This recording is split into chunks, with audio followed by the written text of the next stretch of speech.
Hello नमस्कार साथियों, बच्चों, अभिभावकों एवं अध्यापकों। ये लॉकडाउन का पीरियड है, इसलिए जो ये वीडियो हमारा बच्चे देख रहे हैं या फिर उनके अभिभावक देख रहे हैं या फिर हमारे अध्यापक बंधु देख रहे हैं, जो पूरे भारतवर्ष में जवाहर नवोदय विद्यालय प्रवेश परीक्षा होती है, जो 2020 को पेपर हुआ था, उसको मैं संपूर्ण आपको हल कराने वाला हूं, जिससे आप ये देख सके कि पेपर कैसा आता है और अपनी तैयारी हम अभी से कैसे करें, जिससे हम परीक्षा को क्रैक करवा सके या कर सके, और किस हिसाब से आप अगर अध्यापक हैं तो अपने बच्चों को कैसी तैयारी करा सके। तो 2020 का मैं पेपर लाया हूं, वन बाय वन एक एक क्वेश्चन आपको समझाता हूं। तो आइए शुरू करते हैं। देखिए, सबसे पहला प्रश्न चूंकि अंकगणित का ही होता है, तो उसमें पूछ रहा है पहला प्रश्न है 7 अंकों की सबसे बड़ी संख्या। तो बच्चे को ये पता होनी चाहिए कि सबसे बड़ी संख्या क्या होती है। तो कोई भी जितने भी अंकों की आपको बड़ी संख्या लिखनी हो, उतने बार 9 लिखना है। तो आपको 7 अंकों की है, 1 2 3 4 5 6 और 7 अंकों की सबसे बड़ी संख्या और 4 अंकों की सबसे छोटी संख्या। तो 4 अंक की अगर छोटी संख्या लिखनी है तो आप 3 0 और 1, यानी छोटी संख्या लिखने के लिए 1 लिखने के बाद आप जोड़िए 1 2 3 4, उतने ही 0 लगा लीजिए। ये हो गई, ये आपकी हो गई 7 अंकों की सबसे बड़ी संख्या, और ये हो गई 4 अंकों की सबसे छोटी संख्या में कितना अंतर है। अंतर माने होता है घटाना, तो इसको घटा देना था बच्चों। 9 9 9 9 में से 1 गया 8, 9 9 और 9। इसका मतलब 99,98,999। ये ऑप्शन कहीं आपको जरूर दिख रहा होगा, ये ऑप्शन आपको डी वाला दिख रहा है। देखिए, ठीक इसी प्रकार से क्वेश्चन नंबर 2 भी ऐसे ही पूछा गया था। तो क्या है क्वेश्चन नंबर 2? 6 अंकों की सबसे बड़ी संख्या। तो 6 अंकों को तो 9 जो है 6 बार लिख लेंगे, ठीक है। तो 6 अंकों की सबसे बड़ी संख्या और 5 अंकों की सबसे बड़ी संख्या। तो 5 अंकों की सबसे बड़ी संख्या का अंतर माने फिर घटाना है, घटा देंगे। 9 में से 9 गया 0, 9 में से 9 गया 0, 9 में से 9 गया 0, 9 में से 9 गया 0, 9 में से 9 गया 0, और ये तो आपका ये 9 लाख, कहीं ना कहीं जरूर ये 9 लाख आपका, ये देखिए ऑप्शन डी वाला बिल्कुल सही जवाब है। अब मैं क्वेश्चन अगला बढ़ता हूं।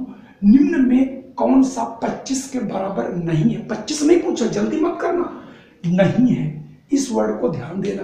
यानी इन संख्याओं का अगर हम सॉल्यूशन करें तो 25 के बराबर कौन नहीं है। तो आइए देख लेते हैं। पहला ऑप्शन ए, 50 में से कह रहा 100 भागे 4।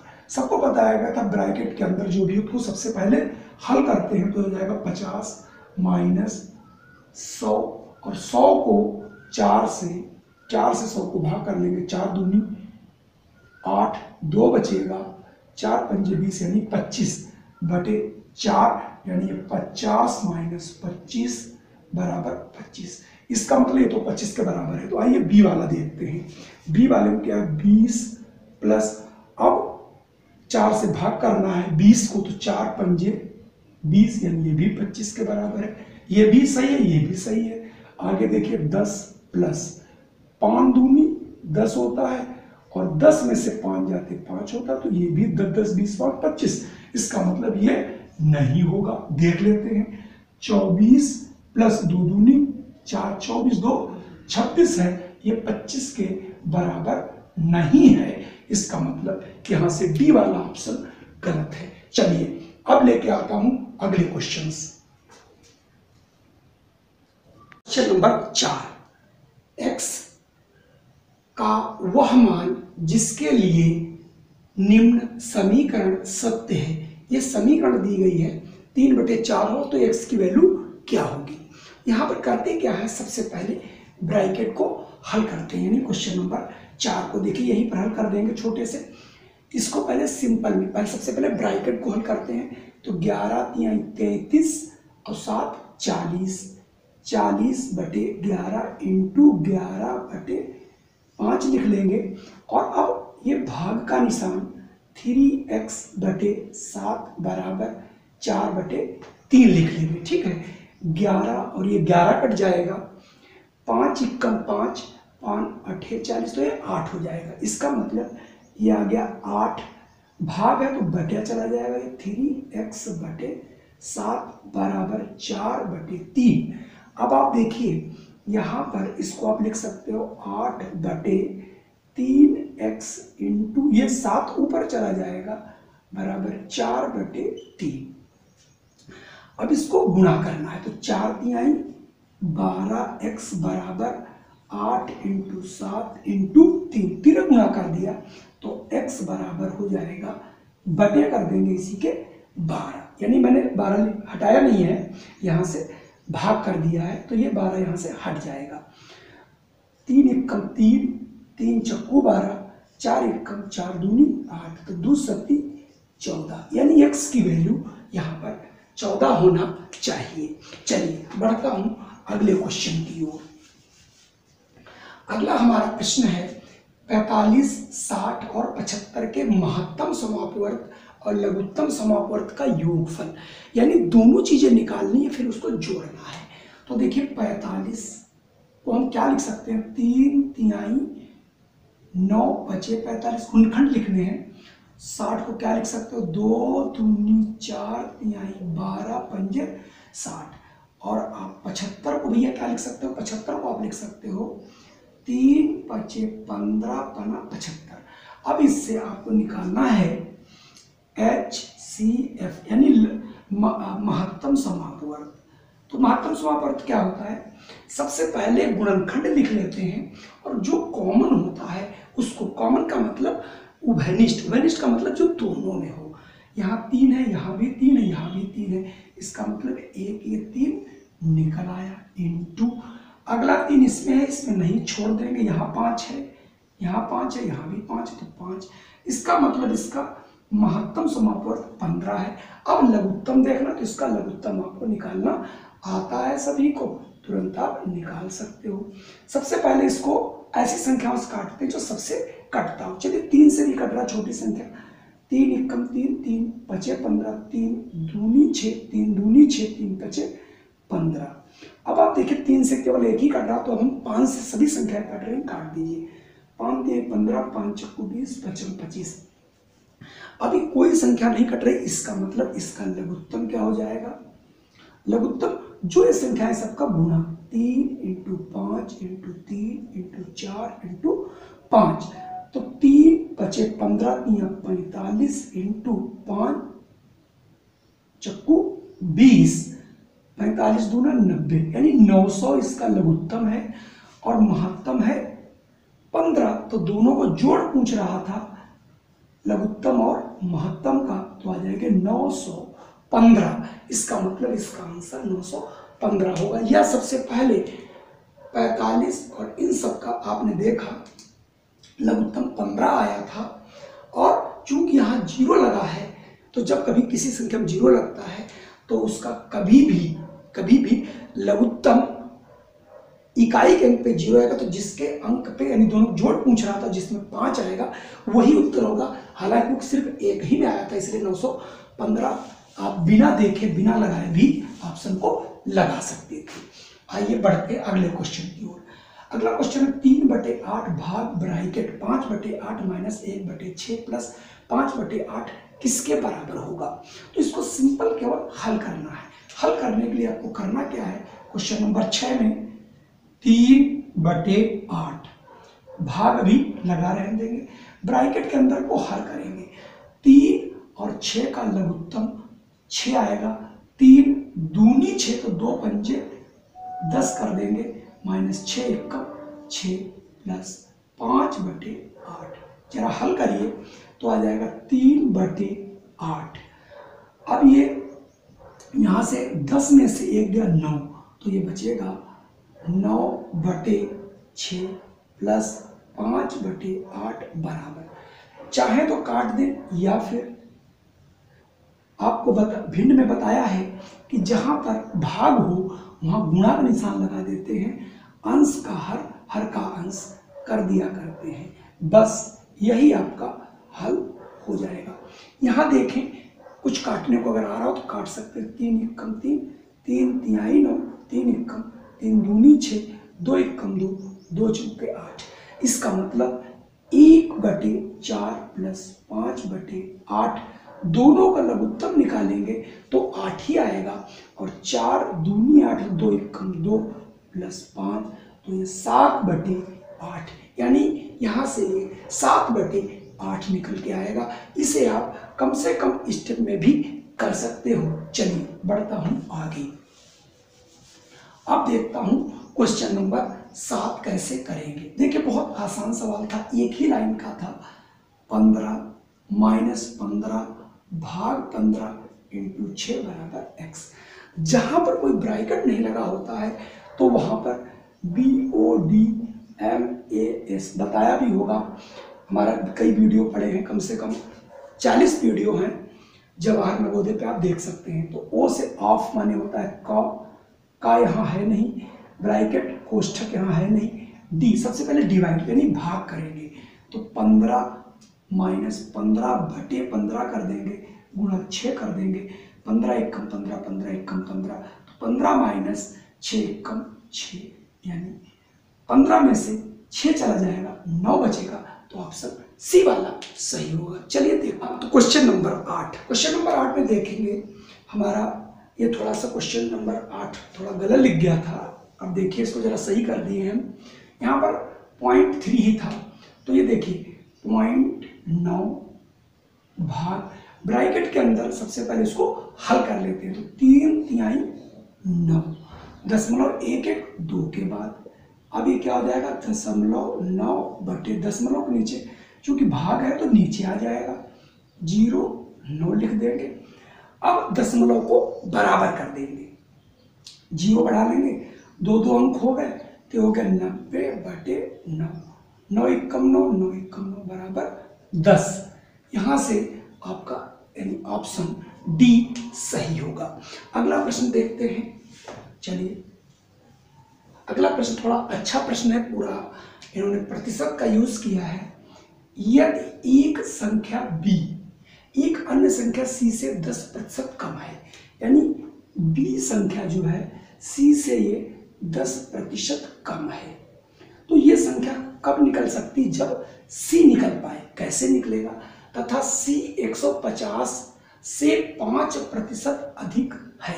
तो देखिए कैसे करेंगे, तो c बराबर क्या होगा 150 से 5% अधिक है, तो इसमें 150 का 5% जोड़ दें तो वो संख्या निकल आएगी आपकी c। तो इसका क्या मतलब हुआ, ये संख्या आ जाएगी 150 प्लस, अब आप इसको अगर निकालते तो 150 प्लस 150 इंटू 5/100, तो 1 0 कट जाता और ये आ जाता तुम्हारा 15×75, 75/10, तो 1 दशमलव यहाँ लग जाएगा। इसका मतलब 150 प्लस 7.5 यानी 157.5, यानी सी जो है वो 157.5 होगी, क्यों, इसमें हम जोड़ लेंगे। अब क्या है, ये वाली जो संख्या है सी बी से 10% कम है, तो बी क्या होगी, बी बराबर 157.5 माइनस इससे कितनी कम है 10%, तो 157.5 का 10%। आप ऐसे लिख दें, ये 0 कट जाएगा और ये डेसिमल 10 से भाग करेंगे 10 यहाँ आ जाएगा, तो ये आ जाएगा 157.5 माइनस, अब आपको ये डेसिमल यहाँ आ जाएगा यानी 15.75, यानी एक इससे 10 से भाग करना है तो दशमलव यहाँ लगा, यहाँ लग जाएगा। अब आपको कुछ नहीं करना था, 157.5 से 0.75 और 15 ये घटा देना है।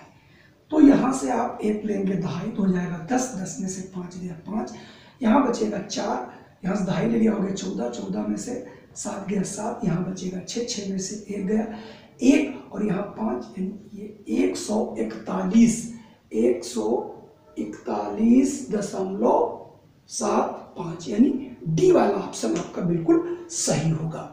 ठीक है, सबसे पहले क्या करेंगे, सी संख्या निकालेंगे, और सी संख्या जो निकलेगी वो बी संख्या 10% कम है, तो सी संख्या से 10% घटा देंगे। देखिए नेक्स्ट क्वेश्चन, 175 ग्राम के 10%, ये भी बिल्कुल सूत्र प्रयोग है। 175 के इसके 10% का इसका भी 5% बराबर है, यानी पहले 175 का निकालोगे 10%, उसका फिर 5%, वो भी साथ में निकाल दी जिससे आपका क्वेश्चन जल्दी हो जाए। तो 1 0 कट गया। अब आप डायरेक्ट यहाँ से 25 हासिल 2, 5 7 35, 2 37 हासिल 3, 5 1 5 3 8 बटे 100 को इससे गुणा कर देंगे तो आ जाएगा 1000, और इसको जब करेंगे हम भाग तो 3 जीरो हैं, तो 3 के बाद दशमलव लग जाएगा, 1 2 3, यानी 0.875, तो 0.875 ऑप्शन सी बिल्कुल सही होगा। प्रश्न संख्या 11, निम्न व्यंजक का निकटतम परिमाण पूर्ण संख्या में क्या होगा। तो पूर्ण संख्या का मतलब होता है कि जब दशमलव के बाद कोई 5 या 5 से अधिक हो तो एक जोड़ लेते हैं, और अगर दशमलव के बाद 5 से कम हो तो हम उसे छोड़ देते हैं।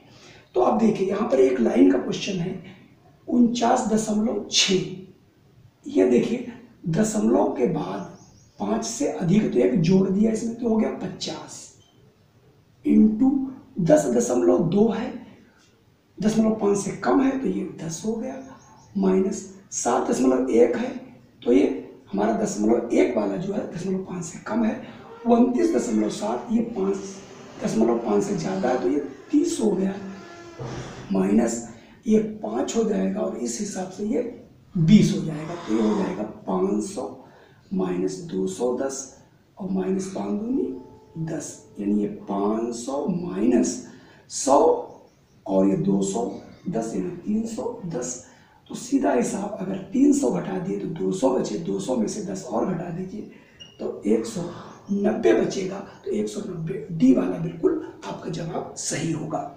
अगला क्वेश्चन अगर आप देखें, ये भी आसान क्वेश्चन है। एक पार्क, मान लेते हैं कोई एक पार्क है आपका, एक पार्क 1500 मीटर ये लंबा और 750 मीटर चौड़ी है। एक साइकिल सवार को इस पार्क के 4 चक्कर लगाने हैं। 4.5 किलोमीटर प्रति घंटा की चाल से उसे कितना समय लगेगा। तो सबसे पहले एक चक्कर लगाने में उसे कितना चलना पड़ेगा, तो इसका क्या निकालना पड़ेगा, परिमाप, यानी पार्क के चारों ओर एक चक्कर चलने में। यह है कैसा, आयताकार, तो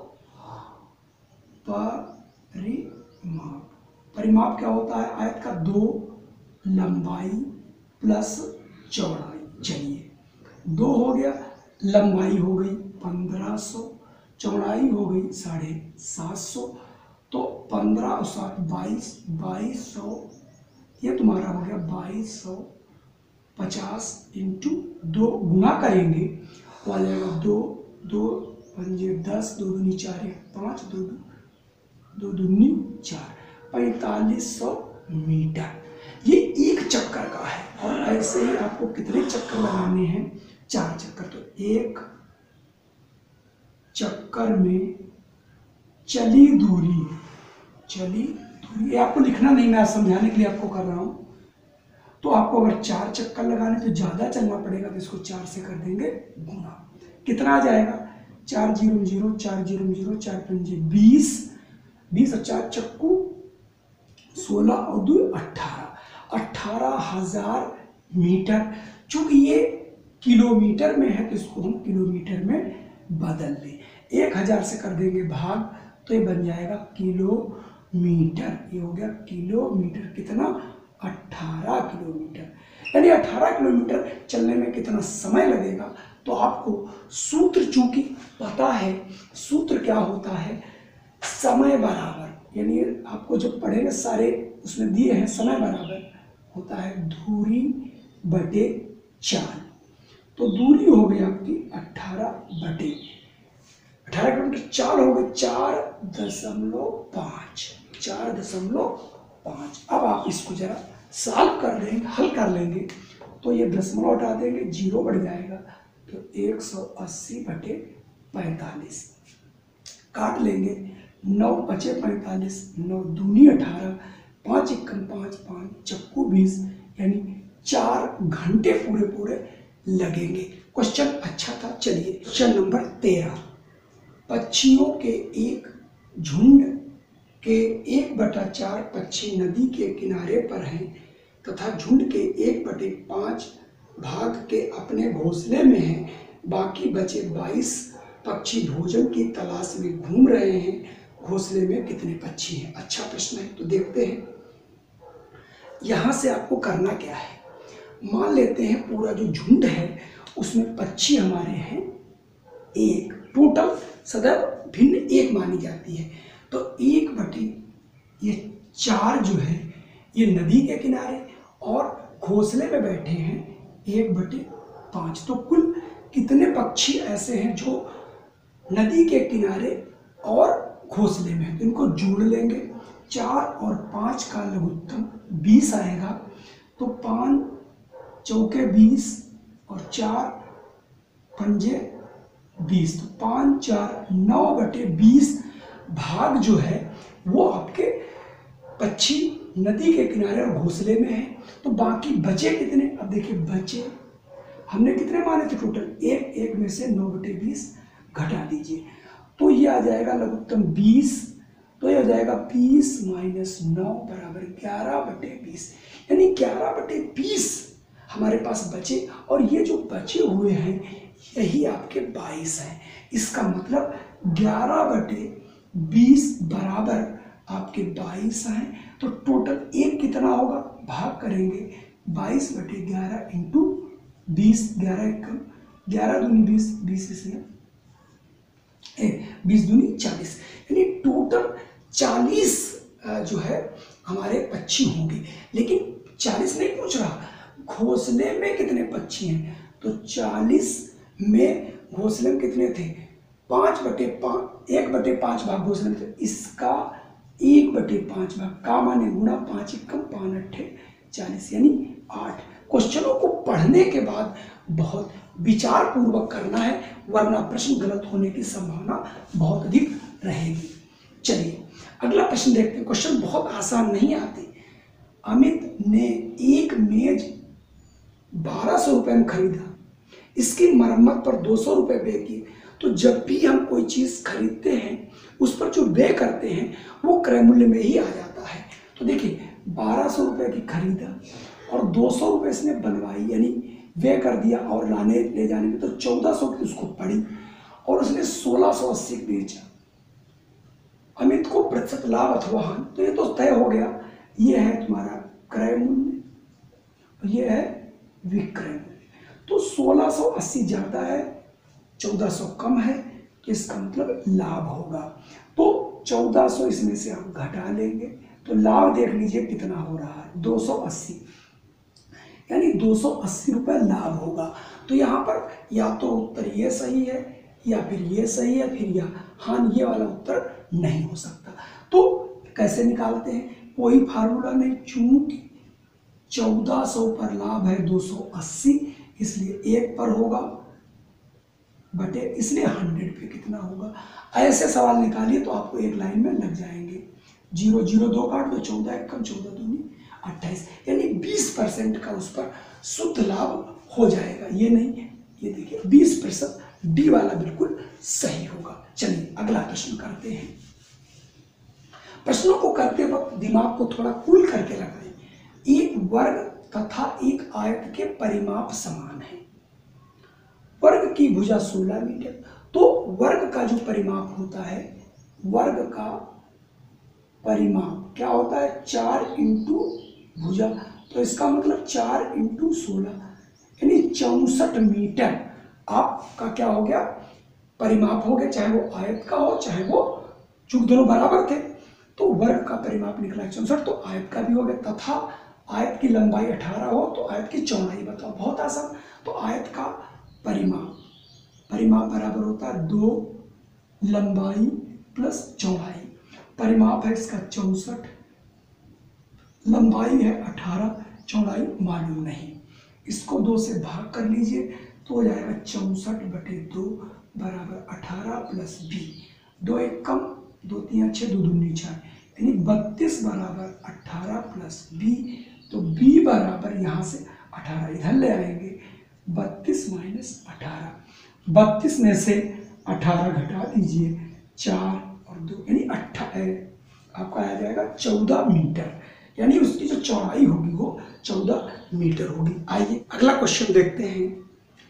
8 मीटर लंबी, 6 मीटर ऊंची तथा 22.5 सेंटीमीटर मोटी दीवार बनाने हेतु कितनी ईंटें चाहिए, जबकि एक ईंट की माप ये दी गई। देखिए सारी माप सेंटीमीटर में है, तो दीवार का आयतन बटे एक ईंट का आयतन, यानी दीवार का टोटल आयतन निकाल के एक ईंट से भाग कर देंगे तो निकल आएगी ईंटों की संख्या। और आयतन कैसे निकलता है, लंबाई इंटू चौड़ाई इंटू ऊंचाई, क्योंकि वो घनाभ होगा। तो चलिए ईंटों की संख्या, यहाँ से ईंटों की संख्या बराबर होता है दीवार का आयतन, यानी कितना आपको बनाना है और एक ईंट कितना स्थान घेरती है, और एक ईंट का आयतन, एक ईंट का आयतन। चलिए तो देखिए भाई यहाँ से 8 मीटर है तो 1 मीटर में होता 100, तो हो गया 800। 6 मीटर है तो ये हो जाएगा 600 इंटू ये 22.5 सेंटीमीटर ही है। अब एक ईंट से इसको भाग कर देंगे, 25, 11.25 इंटू 6। अब आप इसको काटना पीटना है, आप काट सकते हैं बहुत आसानी से। एक डेसिमल ऐसा करिए यहाँ लगा लीजिए, अब ये यहाँ से पूरे ये हट जाते हैं। अब आप देखिए 6 एकम 6, ज़्यादा मत बढ़ाइए, 1125 दूना 2 हो गया, ये 1 है ये 2 है, 25 एकम 25, चक्कू 100, 4 दूनी 8, 8 अठाई 64, यानी 6400 ईंटें आपकी लगेंगी। बहुत आसान क्वेश्चन। अब आप अगला क्वेश्चन देखें जिसे आप मुंह जबानी भी कर सकते थे। हम अपने गंतव्य स्थान पर 4 सही 1/2 घंटा यात्रा करने के पश्चात 2:45 PM पर पहुंचे। हम यात्रा कितने बजे प्रारंभ की थी? तो देखिए PM जो है हमारे 12 बजे के बाद PM शुरू हो जाता है, तो इसका मतलब 12 के बाद हम 2:45 पर पहुंचे, तो 2:45 तो घंटे यही हो गए, 2 घंटे 45 मिनट। इसके पहले हमने कब यात्रा शुरू की? यात्रा में टाइम लगा 4 घंटे 30 मिनट, 4:30 है तो उसको लिख सकते हैं 4 घंटे 30 मिनट।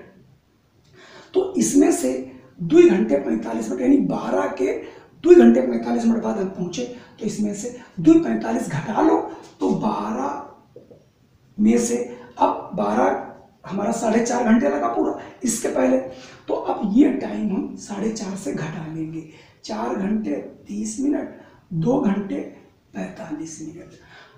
अब यहाँ से घटेगा नहीं तो ये हो गया घंटा, ये हो गया मिनट, 1 मिनट में करना था।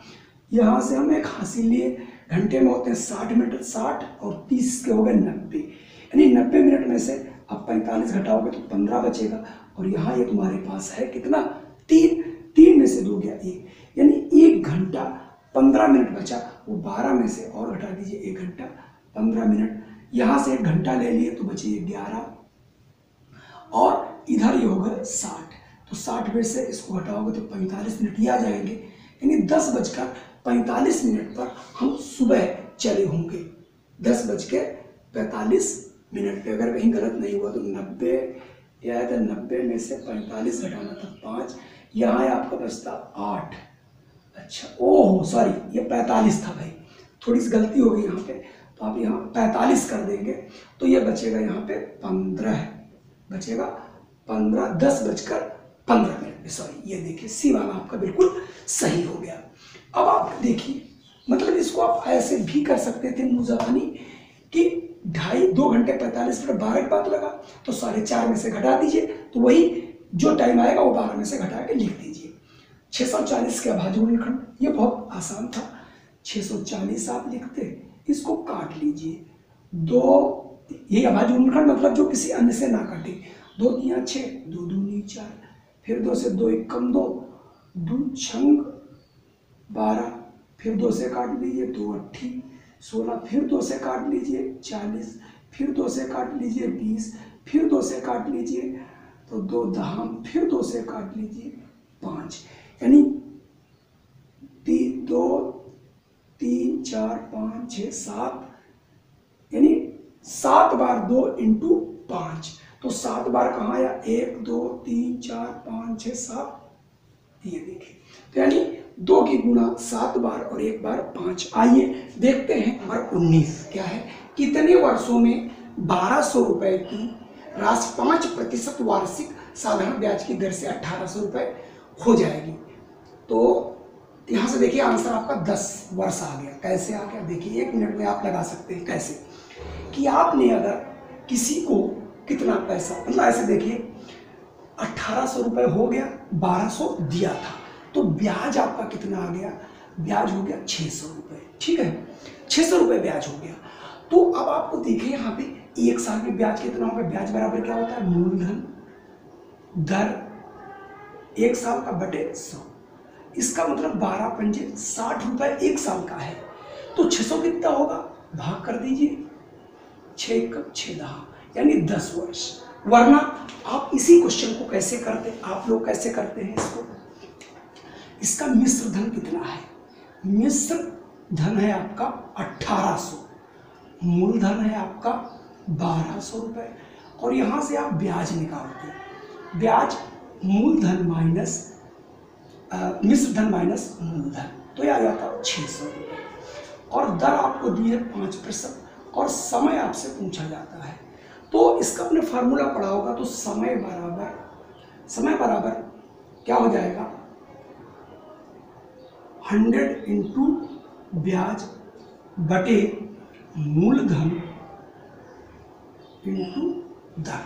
चूंकि सूत्र आपने पढ़ा होगा, साधारण ब्याज बराबर होता है मूलधन इंटू समय इंटू दर बटे 100। आप इसमें जैसे ही रखेंगे, सॉरी ये समय है, गलती से लिख गया, तो ये 100 हो जाता, ब्याज आपका 600 रुपए, मूलधन आपका 1200 रुपए और दर थी 5, तो 600 एकम 600 दूना 1200, 5 दूनी 10, 1 जीरो कट जाता, 10 वर्ष।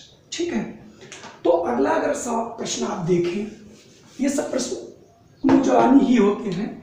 अब देखिए 140.75 इंटू 0 1 से गुणा करना है, तो 1 से मैंने कई बार बताया गुणा करना, तो आप कुछ मत गुणा करिए, जो भी लिखा हो आप उसको एज इट इज लिख लेते हैं। अब करते क्या है, केवल डेसिमल गिनते हैं दाहिनी ओर से, इधर 2 के बाद है, इधर 2 के बाद, तो इसका मतलब 2 2 4 स्थानों के बाद दाएं से बाएं ओर लगा देना, 1 2 3 4, यानी आंसर आ गया 1.4075, यानी ऑप्शन सी सही है। कुल मिला के ये 2020 का गणित का पेपर था। तो अगर आपको अपने सपनों की उड़ान देनी है तो आप इन प्रश्नों से अंदाजा लगा सकते हैं कैसे प्रश्न आएंगे। इसलिए पूरे साल भर आपको हर चीज़ की मेहनत करनी है, चाहे वो हिंदी हो, चाहे वो गणित हो, या फिर वो रीजनिंग हो, या मानसिक योग्यता हो। ऐसे वीडियो हमारे कम से कम 40 वीडियो पड़े हुए हैं जिन्हें आप देख सकते हैं, और 100% मैं कह सकता हूं जो मैंने 2019 में क्वेश्चंस बनाए थे सारा पेपर उसी से आया है, बिल्कुल हूबहू। डिजिट्स भले चेंज हो लेकिन कोई भी मेरा सेगमेंट उसमें छूटा नहीं है। धन्यवाद, फिर मिलता हूं एक नई वीडियो के साथ। वंदे मातरम।